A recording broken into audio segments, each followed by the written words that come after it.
What factors into the opportunity cost for a decision?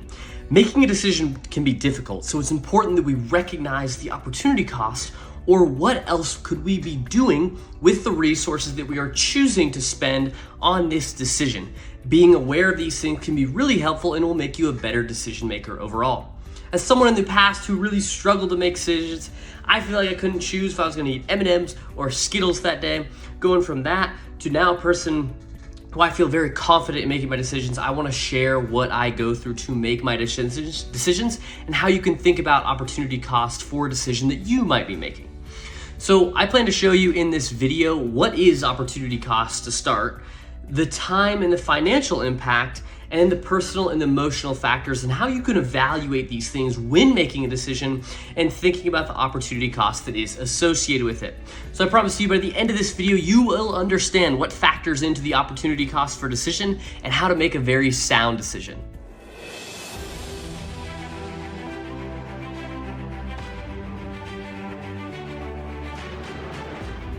So the first step is, what is opportunity cost? Well, opportunity cost is the value of the next best alternative, or just value of alternatives, that is foregone when you make a decision.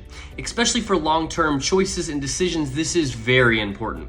You can think of this as me as a coach right now working on these YouTube videos. I spend all these hours making these YouTube videos, but what else could I be using those hours for? Well, for me, I think it is the best use of my time because personal brand is very valuable as a coach. But if I was a software developer and making these videos, it might not be as valuable. I may be using my value of these hours in another way, and that would be the opportunity cost, the time that I'm spending and the energy that I'm spending working on these videos. Another way you could think of it is 2 job offers. Maybe you have a job offer for a 100K job and a job offer for 50K. And you wanna work at the 50K job because there's a better environment. Totally okay. But you have to be aware of the opportunity cost that you're missing out on that 50K and that other job opportunity by choosing to commit to this job. So it's simply looking at all the alternatives, and there is a cost associated by foregoing those alternatives. So the second piece is the time and the financial impact of opportunity cost on a decision. An easy way you could think of this is simply the amount of time and money spent on a decision. For example, if you're gonna buy a $40,000 car and you were gonna do this in 2008, but you maybe really didn't need a car, what else could you have spent that money on? Well, I guess, 2011 when Bitcoin came around. So if you're gonna buy a car in 2011, and you're buying a $40,000 car, instead you could have put that $40,000 into an investment. And not saying that you should do this every time, it's just important to recognize the opportunity cost for a decision. Because number one, you're buying a new car with $40,000, but what else are you missing out on with that $40,000? Same thing with time, like my YouTube example, or you could use time spent doom scrolling.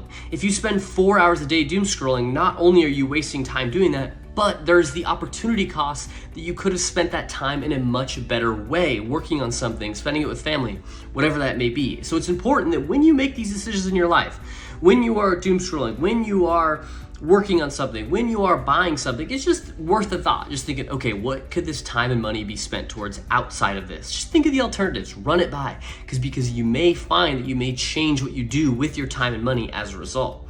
On top of this, you want to think of the short-term and long-term effects of the opportunity. So if you spend 4 hours doom scrolling, well, short-term, you lose out on 4 hours, but you also miss out on the long-term compounding effect of learning a skill. Learning a skill takes time, and you get better and better as you learn more. So if you could have spent that 4 hours learning, it may have made you thousands of dollars in the future. Same thing with investing. If you were to start investing at 20 years old instead of buying beers and stuff like that, what would your life look like? And it's not that to forego these fun activities that may not move you forward in life, it's just to be aware of them. That's the key of this video that I wanted to introduce, is just to be aware of the opportunity costs and aware of what you are foregoing by making the decision that you are. So you can look at the short-term and long-term impact of the time and the money that you are spending. Now on top of that, another thing you can look at is opportunity for future gains. Specifically, if you make a decision, this may open or close doors.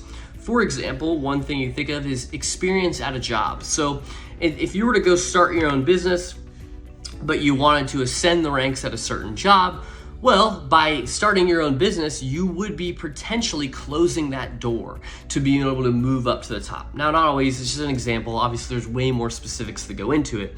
It's just important to be aware of these things. Another example that came to mind that's easy to think about is that robbing a bank. Short term, you could potentially make a lot of money. It is illegal though, so if you wanted to be a cop in the future or you wanted to do anything where you need a government license, well, there's gonna be a huge opportunity cost and you're probably not gonna be able to do any of those things if you're gonna rob a bank. So it's just important to think about those things that in the short term, this decision may look like a good idea, but they may open or close doors. A more positive example is that you know that, okay, I'm gonna go take this $50,000 a year job.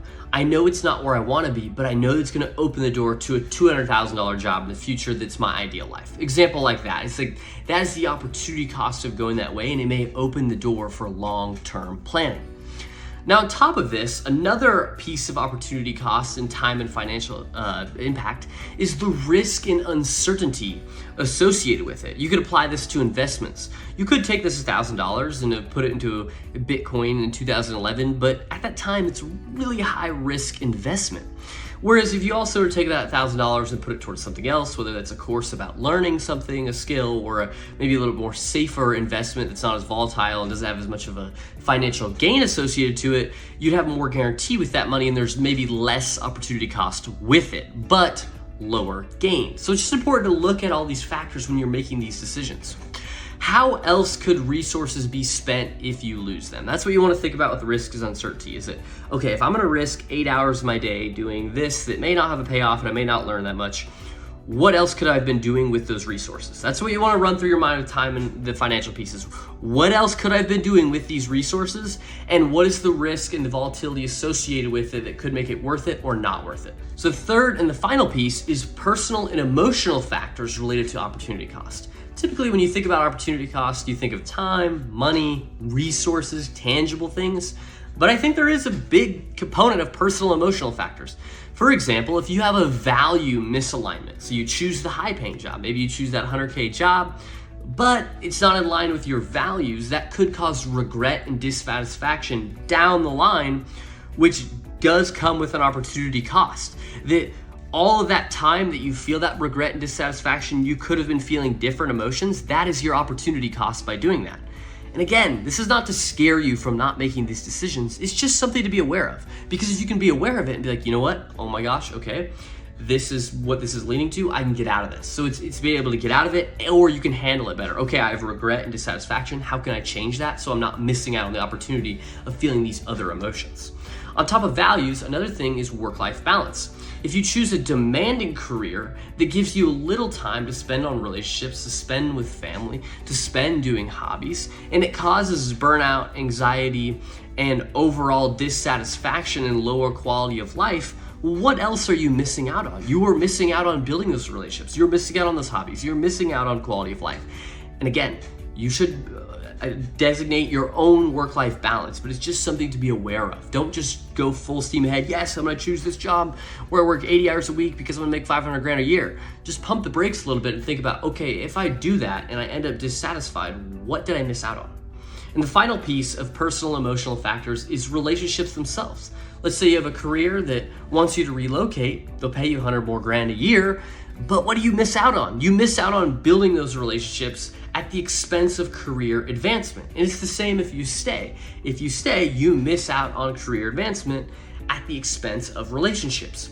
You gain relationships at the expense of career advancement. It's what is more worth it for you.